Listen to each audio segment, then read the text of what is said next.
Pai, nosso Senhor e Salvador Jesus Cristo. Amém? Amém. Os irmãos do reverendo Vasconcelos nos ligou, estava faltando culto de oração lá em João Pessoa, e nos deu a notícia perguntando se eu poderia vir e participar, ser um dos coeleitores da 55ª aniversário da Igreja Presbiteriana Fundamentalista de Pissé, 55 anos de existência. E nós logo assim confirmamos, motivo de alegria estar aqui com os irmãos, participando dessa festa, para a glória do Senhor. Segundo a graça de Deus, Deus tem concedido mais um ano de vida a essa igreja. Agradecemos ao pastor da igreja, ao pastor auxiliar, toda a sessão da igreja que assim nos fez o convite. Ficamos muito alegres de rever os irmãos. Agora eu estou com alguma dificuldade de ver os irmãos, porque em João Pessoa nós precisamos estar sempre no final de semana lá, na congregação. Às vezes, quando sai um pastor, temos dificuldades para encontrar alguém para pregar, nos substituir, né? Então, não é tão fácil assim estarmos aqui com os irmãos no final de semana. Apesar de minha família toda morar aqui em Recife, né? De vez em quando eu venho aqui na semana, mas no final de semana, domingo, muito difícil. E assim nós conversamos com alguns irmãos, matamos a saudade, né? Como o pastor Vasconcelos falou, André Mal estava me lembrando ontem que nós fomos batizados aqui em 5 de novembro de 2000, junto com o Tiago André Mal, né? E outras pessoas também, acredito que a Mina, a esposa do André também, estávamos aqui sendo batizados em 2000. Então faz já um tempo da minha conversão, e também eu passei muito tempo aqui nesta igreja, também como pastor auxiliar, né, durante 3 anos aqui, compartilhando as bênçãos de Deus.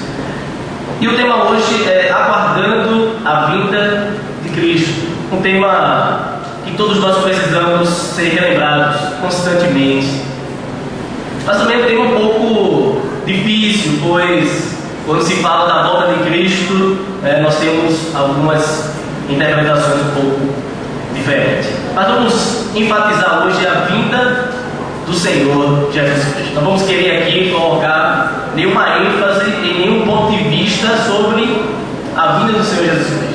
Vamos falar que Ele vai voltar, e isso é uma verdade. Ele mesmo fez esta promessa. Quantas crianças saem? Vamos abrir a palavra de Deus em Filipenses capítulo 3, versículos 20 ao 21. Eu peço ao amado Deus que coloque em pé para lermos o texto da palavra de Deus. O texto que foi nos sugerido para esta noite, Filipenses capítulo 3, versículos 20 ao 21, assim nos diz a palavra do Senhor. Pois a nossa pátria está nos céus, de onde também aguardamos o Salvador, o Senhor Jesus Cristo, o qual transformará o nosso corpo de humilhação para ser igual ao corpo da sua glória, segundo a eficácia do poder que Ele tem de até subordinar a si todas as coisas. Amém? Amém. Oremos. Soberano Deus, nosso Pai, nós pedimos que o Teu Santo Espírito nos direcione nesta noite, neste sermão, e que esta mensagem, Senhor, não venha deste púlpito, mas venha do Senhor, do trono do Senhor. Que o Senhor fale, ó Pai, aos nossos corações para a glória do Teu nome. Amém. Ó Senhor, que o Teu Santo Espírito nos auxilie a transmitir as Tuas verdades eternas. Que a Tua igreja compreenda também, Senhor, esta mensagem, conforme a Tua vontade. Em nome de Jesus. Amém. Amém. A igreja pode sentar-se. Meus irmãos, o Senhor Jesus Cristo, Ele fez uma promessa. Ele prometeu que voltaria, que retornaria com grande poder e glória para reunir o seu povo e ficar com o seu povo para todo sempre. E dado a importância e o que representa o retorno de Cristo, é uma das promessas mais extraordinárias das Escrituras. Nós aguardamos o retorno do Senhor Jesus Cristo. O Senhor Jesus Cristo é aguardado pelas nações. Pessoas de todas as nações aguardam o retorno glorioso do Senhor Jesus Cristo. E Ele voltará.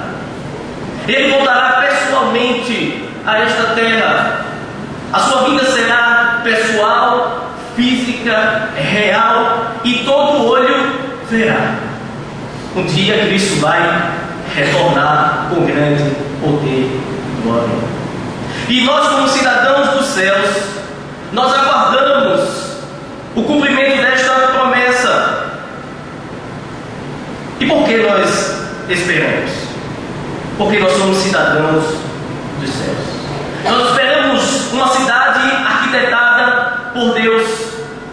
O apóstolo Paulo, escrevendo aos Filipenses, ele diz: pois a nossa pátria está nos céus. Os habitantes de Filipos era a província de Roma, e eles obedeciam às leis romanas. Porém, como cidadão dos céus, eles deveriam obedecer às leis dos céus, às leis de Deus. As suas vidas deveriam condizer com uma vida de um cidadão do reino dos céus, porque eles tinham uma pátria superior e mais sublime e real. Meus irmãos, o apóstolo Paulo, escrevendo aos Filipenses, ele diz que nós e a igreja de Filipenses deveria olhar para os céus. O nosso Senhor está nos céus. Ele foi elevado aos céus e está à destra de Deus Pai. E Ele voltará para julgar este mundo e para reunir todo o seu povo. E nós esperamos novos céus e nova terra, onde habita a justiça.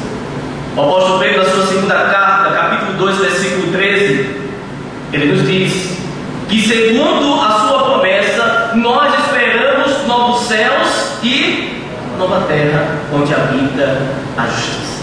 Pela graça de Deus, meus irmãos, o Senhor preparou para nós novos céus e nova terra. Quando nós lemos as cartas que o Senhor endereçou às 7 igrejas do Apocalipse, nós podemos ver promessas que Ele faz àquelas igrejas. O Senhor nos promete nos dar um novo nome.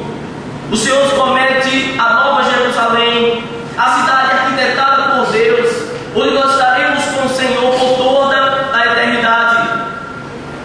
E essa promessa é uma promessa gloriosa. E nós aguardamos esta promessa. Os cidadãos e os cristãos de Filipos e todos os cristãos que são cidadãos do reino dos céus devem aguardar o Senhor que está nos céus.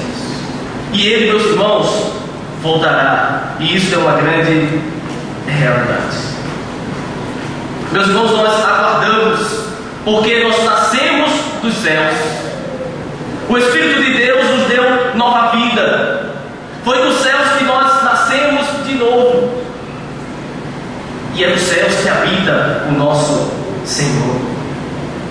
A nossa herança está nos céus, está assegurada nos céus. E apesar de estarmos na terra, seguiremos logo para lá. Nós somos forasteiros nesta terra. A nossa pátria é celestial. E quando Cristo voltar, nós vamos herdar os novos céus e a nova terra onde habita a justiça. A igreja na terra, a igreja de Cristo deve amar, vigiar, aguardar e apressar a vinda do Senhor Jesus Cristo. Devemos viver nessa expectativa de que Cristo vai retornar e vai estabelecer o reino eterno, e vai estabelecer os novos céus e a nova terra, e vai restaurar todas as coisas, e nós vamos estar com o Senhor por toda a eternidade. O retorno de Cristo marcará alguns eventos. E nós vamos aqui trazer 4 coisas que representam e marcará o retorno do Senhor Jesus Cristo. A sua vinda vai trazer alguns eventos. O primeiro evento marcará o fim da era presente. Esse mundo como nós conhecemos, ele passará por uma restauração. O retorno de Cristo trará o final da história deste mundo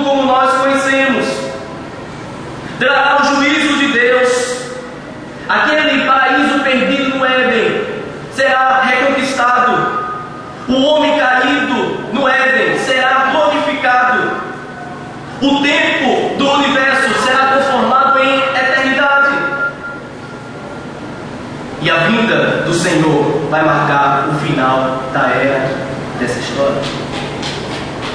Quando nós assistimos a alguns filmes que falam de catástrofes, o dia depois do amanhã, e outros filmes mostram que o final dessa era será com uma grande catástrofe, com o esfriamento da terra, ou com fogo.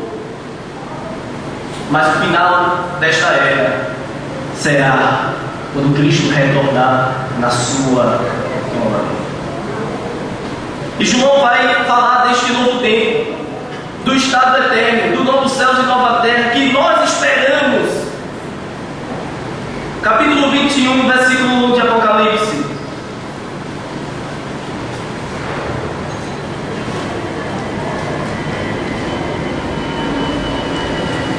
Vi novo céu e nova terra, pois o primeiro céu e a primeira terra passaram e o mar já não existe.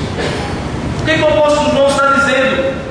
É que a redenção não somente vai atingir a igreja, mas vai atingir todo o universo que Deus criou.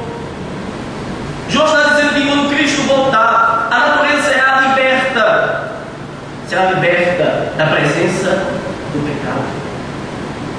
O pecado não vai mais existir no novo céus e na nova terra.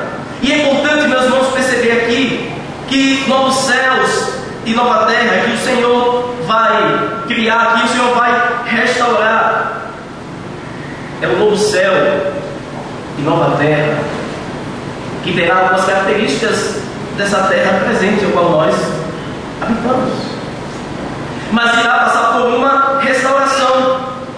Será restaurado pelo poder glorioso do Senhor Jesus Cristo. Mas não será um novo céu e nova terra em distinção ou sem conexão com esta terra. Ele vai fazer do velho o novo. Ele vai fazer daquilo que já existe. Porque quando o apóstolo João usa aqui a palavra novo, no grego a palavra novo não é um novo de adição, mas um novo de natureza. A criação como nós enxergamos hoje, ela passará por uma restauração quando Cristo voltar na sua glória. E não vai mais existir essa separação entre céu e terra. O que faz o céu ser céu é a presença de Deus. Deus habita nos céus e a sua glória se revela continuamente nos céus. A sua glória também se revela na terra. Mas quando Ele voltar, a cortina se erguerá e a glória de Deus será desnudada, e este universo passará por uma grande restauração. Céus e terra será uma coisa só. Será a habitação de Deus e da sua igreja. Morada de Deus e morada da sua igreja glorificada, onde o Senhor e a igreja estarão reinando para sempre. E meus irmãos, nos novos céus e na nova terra não vai existir morte, não vai existir pecado, não vai existir possibilidade de conspirarmos contra o nosso Deus Todo-Poderoso. Ele mesmo diz no capítulo 21, versículo 4: e lhes enxugará dos olhos toda lágrima, e a morte já não existirá, já não haverá luto, nem pranto, nem dor, porque as primeiras coisas passaram. No novo céu e nova terra, onde habita a justiça, não se ouvirá a voz do clamor pela morte de alguém. Porque, por ocasião da vida de Cristo, a morte, o pecado, será aniquilado na presença desta terra. Porque nos novos céus e na nova terra não vai existir. Em segundo lugar, ao retorno de Cristo, Ele vai trazer o evento de nossos corpos serem glorificados. Não só a natureza vai passar por uma transformação, uma restauração, mas também os nossos corpos serão transformados. Já fomos libertos da culpa e da escravidão do pecado, mas os últimos vestígios do pecado não foram erradicados da nossa personalidade humana. E nós esperamos a redenção do nosso corpo. É por isso que o apóstolo Paulo diz: alegrai-vos na glória de Deus. Regozijai-vos na esperança da glória de Deus. O apóstolo Paulo, em Romanos, ele diz que a criação espera a redenção, a própria criação espera o retorno de Cristo, mas nós também esperamos o retorno de Cristo, porque os cidadãos dos céus, eles são incomodados pela presença do pecado. O pecado que nos faz quebrar a comunhão com Deus, o pecado que muitas vezes nos afasta do Senhor, não vai mais existir no nosso corpo, no corpo glorificado. E nós esperamos a redenção do nosso corpo. Veja que Lucas, no capítulo 21, versículo 28, falando sobre a vida de Cristo, ele diz que marcará a redenção final dos crentes. Lucas 21, 28.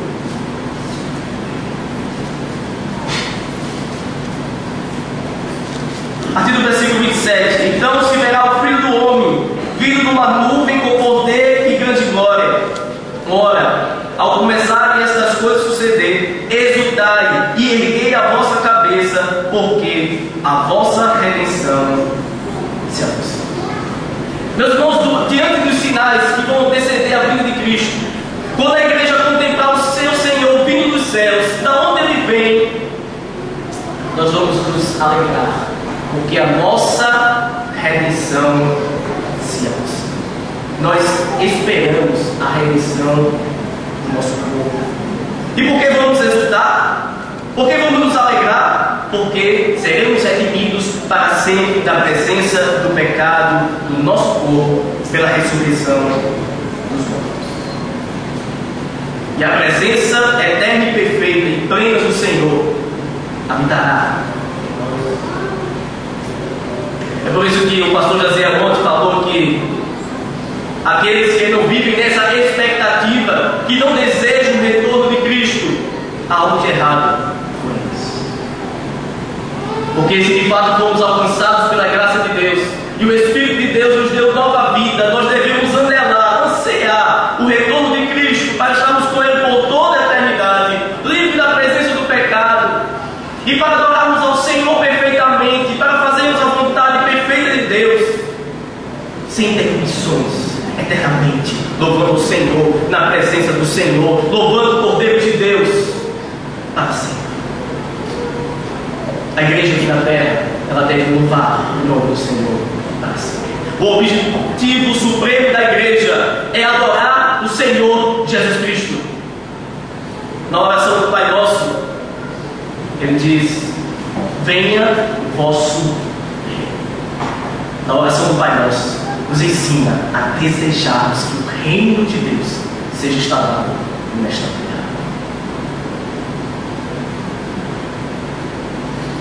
Interessante aqui no texto que nós lemos, Filipenses, retornando para o texto, capítulo 3,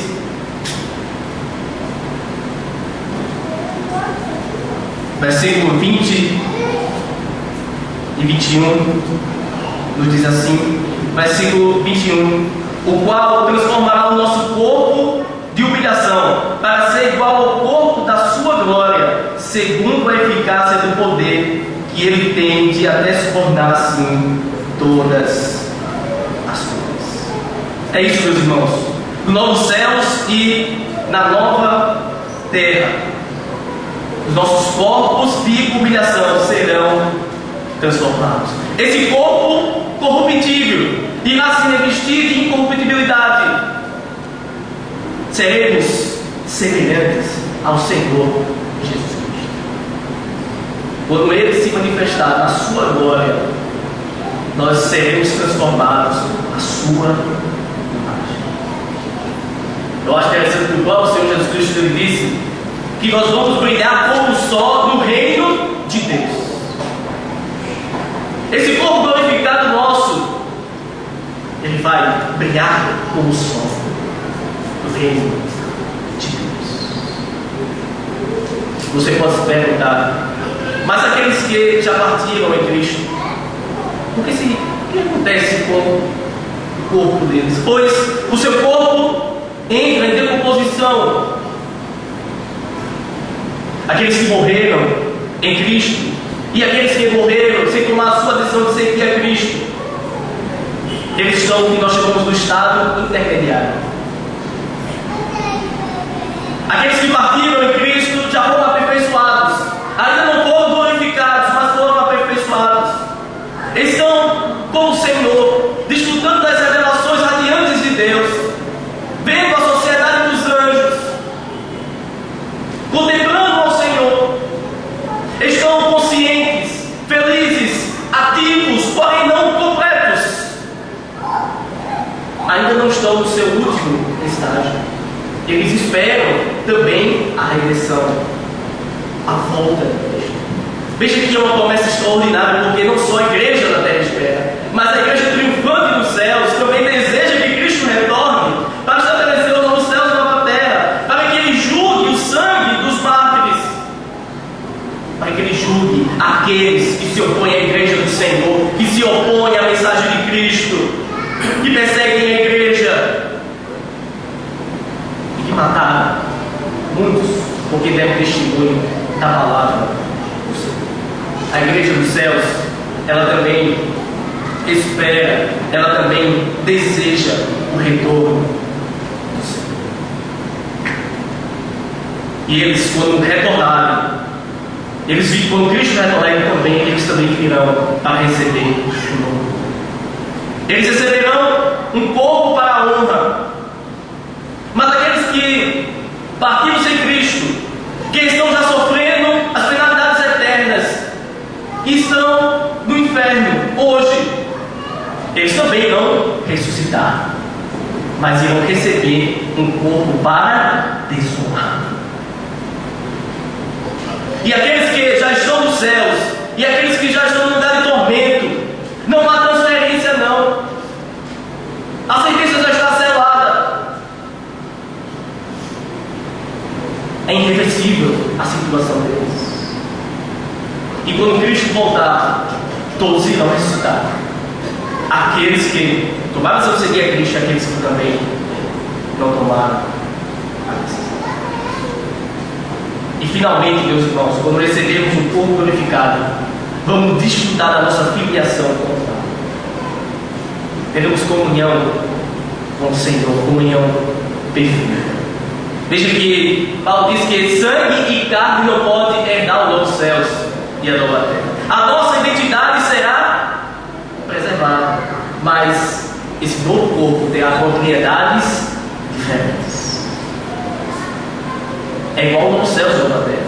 Será um corpo que terá semelhanças com o nosso corpo, mas que será um corpo transformado à semelhança do Senhor Jesus. E isso vai acontecer, meus irmãos, quando o Senhor Jesus Cristo voltar. Em 1 carta de João, capítulo 3, versículo 3, nós lemos: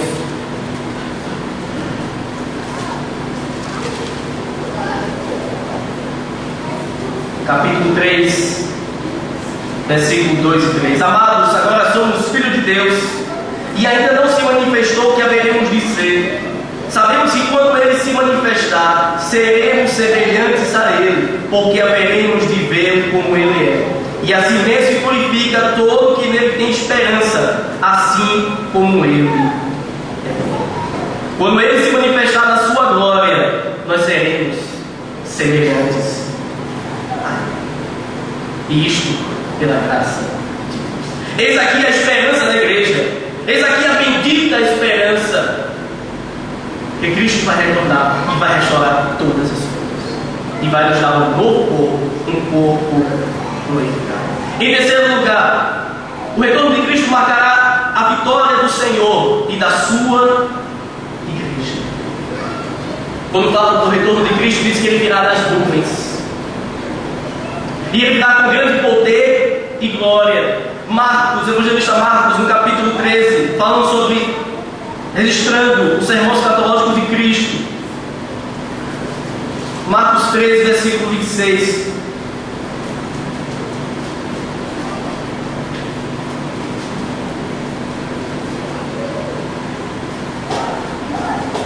Versículo 24 diz assim: mas aqueles dias, após a referida tribulação, o sol escurecerá, a lua não dará a sua claridade, as estrelas cairão no firmamento, e os poderes do céu serão abalados. Então verão o Filho do Homem vir nas nuvens com grande poder e glória, e Ele enviará os anjos e reunirá os seus escolhidos, os quatro majestade dos céus. Ele virá nas nuvens. E isso indica, meus irmãos, que ele vai vir com glória, que ele vai com majestade. Diz aonde é que ele procede, aonde é que ele vem dos céus. Por isso o apóstolo Paulo diz aos cidadãos, aos cristãos de Filipos, que ele virá dos céus. E ele virá com grande poder e glória, porque ele vem derramar a sua ira sobre os ímpios. Ele vem com poder e glória para salvar o seu povo dos inimigos.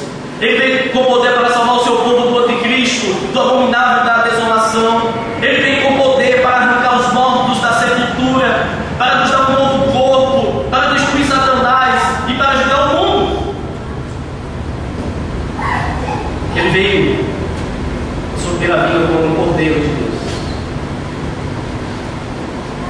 Foi levado ao matador e como ovelha muda diante dos seus tosqueadores. Ele não abriu a boca. Ele foi o nosso sacrifício. Ele morreu no nosso lugar. Ele viveu a vida que nós deveríamos viver e ele morreu a morte que nós deveríamos morrer para nos dar vida, para nos fazer habitar nos novos céus e nova terra quando ele retornar. Mas agora ele vai retornar com grande poder e glória. Ele virá como Rei dos Reis. Ele virá como Senhor dos Senhores, triunfante sobre todo o poder do mal. Ele irá pôr debaixo dos seus pés todos os seus inimigos. Ele voltará como glorioso conquistador, supremo juiz, redentor, rei mantianeiro, Deus Todo-Poderoso. Seu retorno será o dia da vitória da igreja. É o que nós chamamos de um já e ainda não. Cristo já venceu. Mas o que foi inaugurado será consumado na sua vida. Diz a palavra do Senhor, para que ele reine, importa que ele coloque todos os seus inimigos debaixo de seus pés. E quando ele colocar todos os seus inimigos debaixo de seus pés, quando ele julgar este mundo, ele vai estabelecer os novos céus e a terra. Alguém aqui já ouviu falar daquele sermão? Pecadores nas mãos de um Deus irado. Neste dia, a ira de Deus será incontida. E finalmente vai se cumprir o que John Eduardo falou: pecadores nas mãos de um Deus irado. Será o dia do julgamento final. Um dia você vai se encontrar com o Senhor Jesus Cristo. E quando ele voltar, ele vai dar o reino, passar o reino para Deus e Pai. 1 Coríntios capítulo 15, versículos 23 e 24.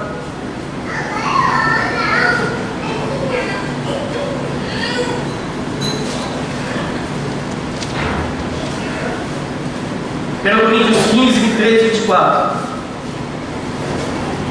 Se não diz a palavra do Senhor.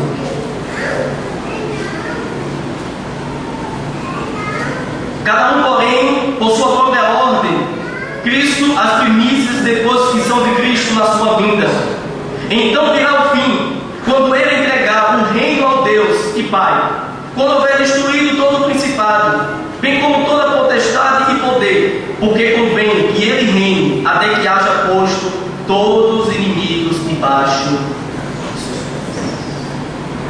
Quando ele retornar à sua vinda, virá o fim, e ele vai entregar o reino ao Deus e Pai. Sabe o que significa? Que o projeto eterno de Deus triunfou. Eternidade, bem-aventurança para os remidos do Senhor. A vitória de Cristo, a vitória da igreja, será quando Cristo retornar na sua vida. É por isso, meus irmãos, que o evangelista Lucas, registrando o sermão do Senhor Jesus Cristo, diz que nós vamos nos alegrar.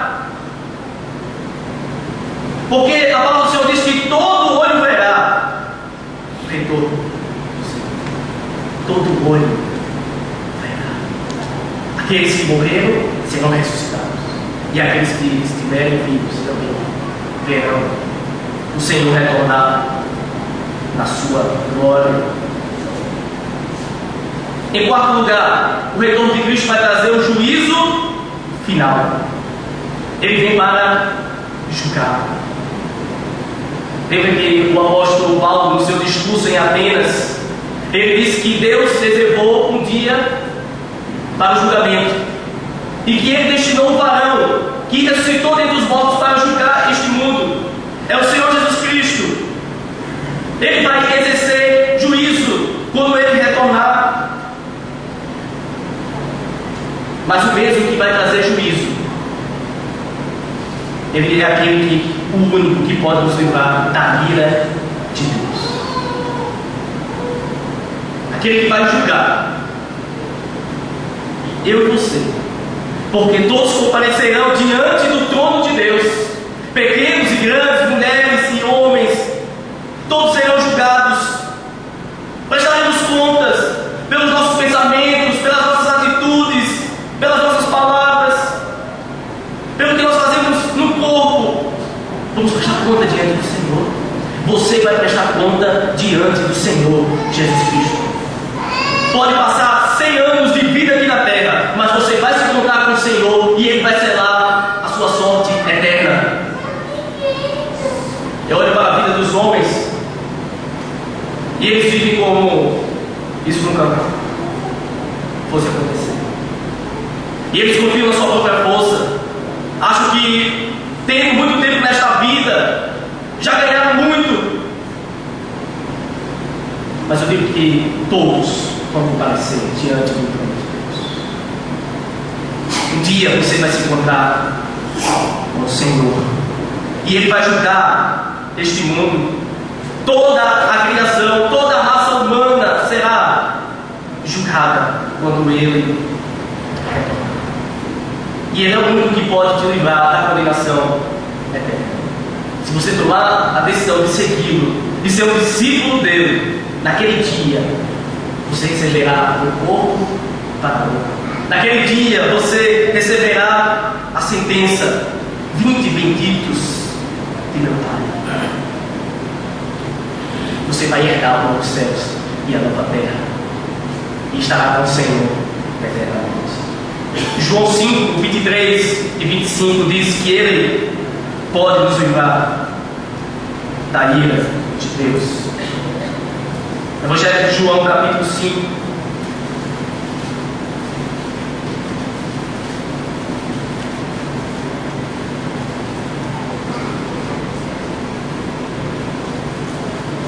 Capítulo 5, versículo 25, diz assim: em verdade, melhor, versículo 24: em verdade vos digo, quem ouve a minha palavra e crê naquele que me enviou, tem a vida eterna. Não entra em juízo, mas passou da morte para a vida. Em verdade vos digo, que vem a hora e já chegou, em que os mortos ouvirão a voz do Filho de Deus, e os que ouvirem viverão. Porque assim como o Pai tem vida em si mesmo, também concedeu ao Filho que vive em si mesmo. Ele deu autoridade para julgar, porque é o Filho do homem. Se você crê no Senhor, você terá vida. E naquele dia, você está livre da sentença: apartai-vos de mim, maldito, para o fogo. Porque é essa a sentença que o Senhor vai dar. Para aqueles que creram nele, serão honrosamente absolvidos, serão galardoados com a admissão na presença do Senhor, continuarão no estado de bem-aventurança e de uma eternidade infindável na presença de Deus. Para os que creram, eles receberão a graça de Deus, a graça gloriosa de Deus, a glorificação. Para os que não creram, receberão a justiça gloriosa de Deus, condenação. Mas pastor, quer dizer que Cristo vai dar essa sentença baseada em quê? Você diz isso. Vamos abrir Mateus capítulo 25, versículos, a partir do versículo 31. Evangelho de Mateus capítulo 25.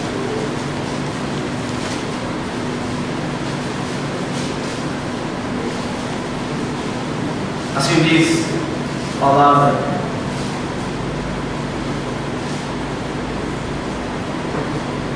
Evangelho de Mateus, capítulo 25, versículo 31, assim diz a palavra de Deus.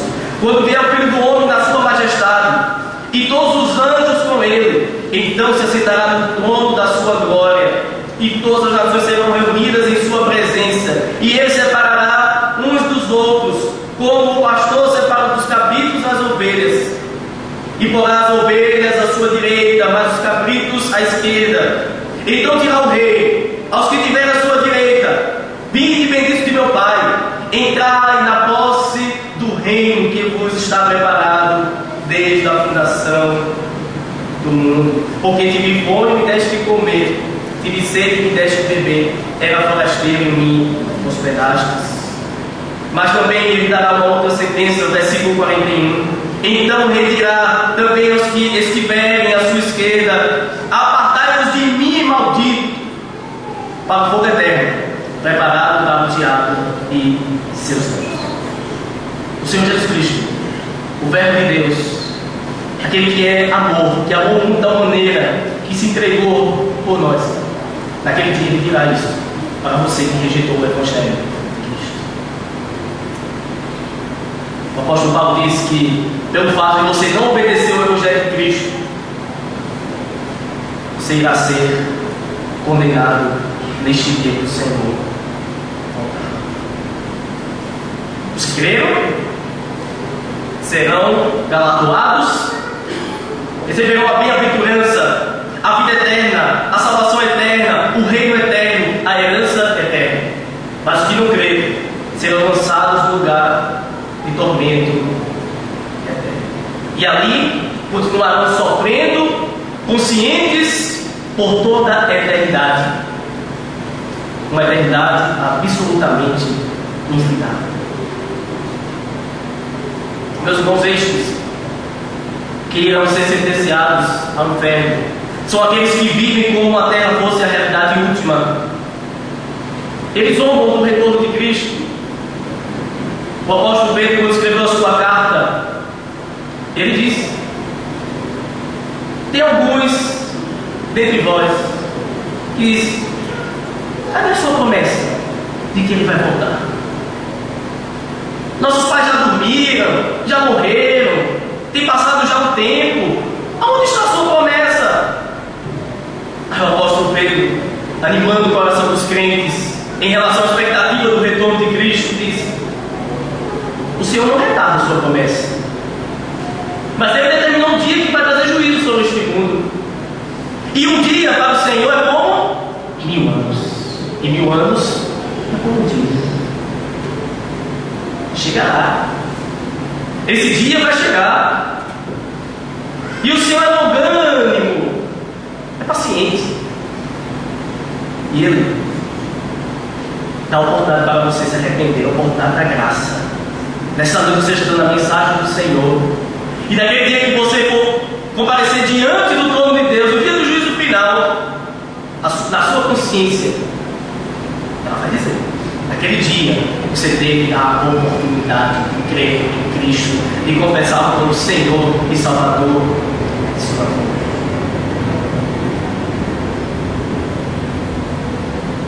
Meus irmãos, a palavra do Senhor diz que estes que vivem como esta terra fosse a realidade última, diz que quando Cristo retornar, eles irão desmaiar e derrubar. Lembra qual é a reação dos crentes? Nós vamos exultar, regozijar, porque a nossa redenção se aproxima. Mas aqueles que não creram, aqueles que não esperam o retorno de Cristo, naquele dia eles vão desmaiar pela expectativa das coisas que vão suceder. Vai acontecer aquilo que Isaías diz: cair sobre nós, montes, escondei-nos a presença da ira de Deus. A reação dos que creram será uma reação de alegria, mas os que não creram, os sinais da vida de Cristo é para dizer a eles: chegou o dia que você tanto Tenha. Ele está vindo. Ele vem para julgar. Poder. Meus irmãos, o texto inicial que nós lemos, o apóstolo Paulo faz um contraste entre os cidadãos dos céus e aqueles que não esperam o retorno de Cristo. Voltando para Filipenses capítulo 3.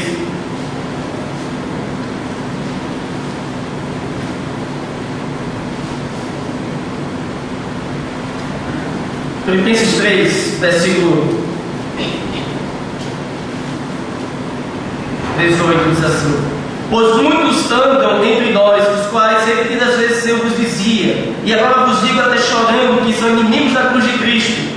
O destino deles é a perdição, o Deus deles é o ventre, a glória deles está na sua infâmia, visto que só se preocupam com as coisas terrenas.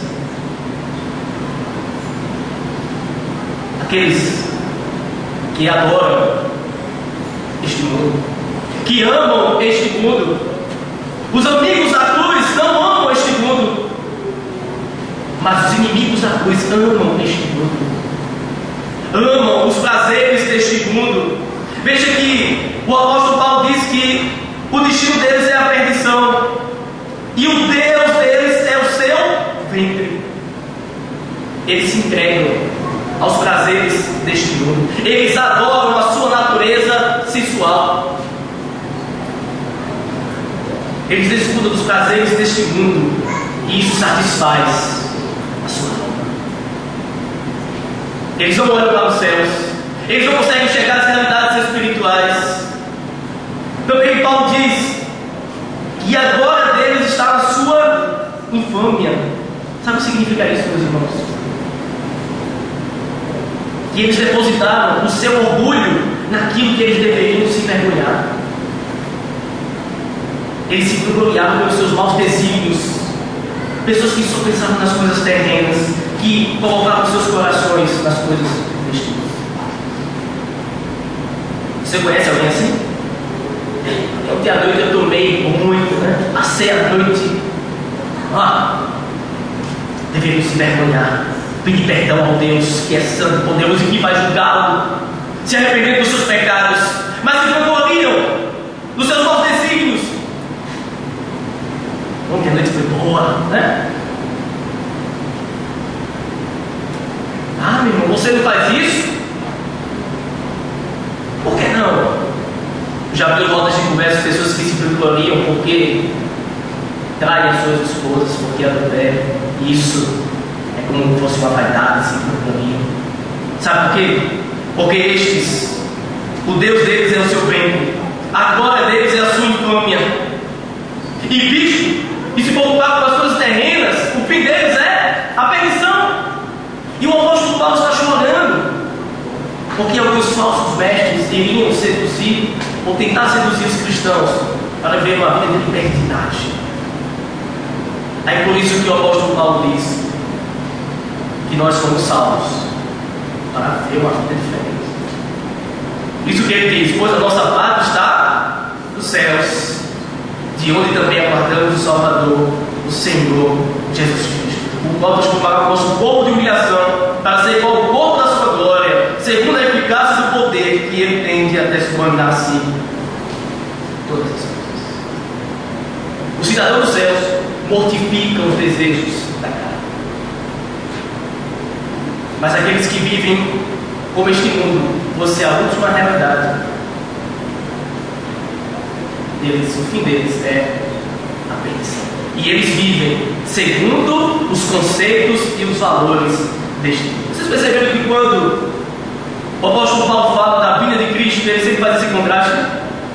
No texto que o pastor Zé usou ontem à noite, ele falou que a expectativa do retorno de Cristo traz em nós um poder santificador. E nós mortificamos as obras da carne, porque olhamos para Cristo, e porque Ele nos santificou, nós olhamos para Ele e esperamos que Ele vai nos glorificar. Interessante que até o Paulo da santificação posicional, e num certo sentido somos santos, fomos santificados pelo Espírito de Deus, e estamos sendo santificados, crescendo em santificação, mas também seremos glorificados. seremos santos plenamente. Meus irmãos, essa é a nossa expectativa. Cristo vai retornar e Ele vai julgar este mundo. Ele vai julgar aqueles que não creem nele e vai condená-los. E também Ele vai nos julgar, mas nós seremos absolvidos por causa da graça de Deus e pelo sangue e sacrifício de Cristo. E para finalizar, meus irmãos, como devemos esperar? Como devemos esperar? Em primeiro lugar, com esperança. Com esperança. Não é uma esperança do dia a dia comum, mas é uma esperança gloriosa, confiante, que nós alimentamos pelo retorno de Cristo. E o regresso de Cristo tem um poder santificador. Nós lemos lá em 1 João capítulo 3, versículo 3: e assim mesmo se purifica todo aquele que nele tem esta esperança, assim como ele é puro. Os cidadãos do céu se santificam e esperam o retorno de Cristo. Quando nós olhamos para o Senhor e esperamos com expectativa o seu retorno, isso traz para nós alegria e também incentivo para obedecermos ao Senhor, porque no dia Ele virá. E se alguém faz o seu bem, vem do seu Deus, e põe o seu coração nas coisas terrenas, como haverá de ter esperança no retorno de Cristo? Como esperam ser bem-vindos no novo céu e nova terra? Se não esperam, se não têm esperança, se a esperança deles está neste mundo e não no retorno de Cristo, porque esta é a verdadeira esperança. As Escrituras falam da verdadeira esperança. A esperança que nós devemos ter e alimentar pelo retorno do Senhor Jesus Cristo. E nós esperamos novos céus. Com base na fé, em segundo lugar, é uma esperança com base na fé. Esperança que nós vemos não é esperança. Não podemos esperar aquilo que nós vemos, mas nós esperamos aquilo que não vemos. E esperamos com esperança. O que é esperança? A certeza de coisas que não se veem e a convicção de fatos que ainda vão acontecer. Então, nós esperamos que Cristo vai retornar com base na fé que o Senhor colocou nos nossos corações. Em terceiro lugar, esperamos com permanente paciência. Essa é a postura correta. Nessa tensão entre o já e o ainda não, nós devemos esperar ansiosamente, com uma boa expectativa, aguardando pacientemente, suportando com firmeza as provações. É isso que o apóstolo Paulo diz, que o sofrimento do presente, que as tribulações do presente não podem ser comparadas com a glória que será revelada em nós quando Cristo retornar. Está passando provação, meu irmão? Olha para frente. Isso aqui é passageiro. Passa pela provação com oração, paciente, porque o que Deus tem revelado para você, preservado para você, é muito maior, muito mais sublime do que qualquer provação que você esteja passando. Então devemos esperar com paciência. Não é o caso de esperar com tanta expectativa e se acaba perdendo a paciência, e nem esperar com tanta paciência e se acaba perdendo a esperança. As duas coisas estão juntas. Esperar com expectativa e com paciência. E em quarto lugar, com vigilância. O Senhor disse que a sua vinda será como um ladrão. O ladrão avisa quando vai chegar. Ele vem de forma repentina. Para aqueles que não esperam, a vinda de Cristo será como algo surpreendente. Serão pegos de surpresa. Para nós que esperamos, não. Mas você, como crente no Senhor Jesus Cristo, tem esperado? Ou será que você está tão materialista que você só consegue enxergar e ter esperança nas coisas palpáveis?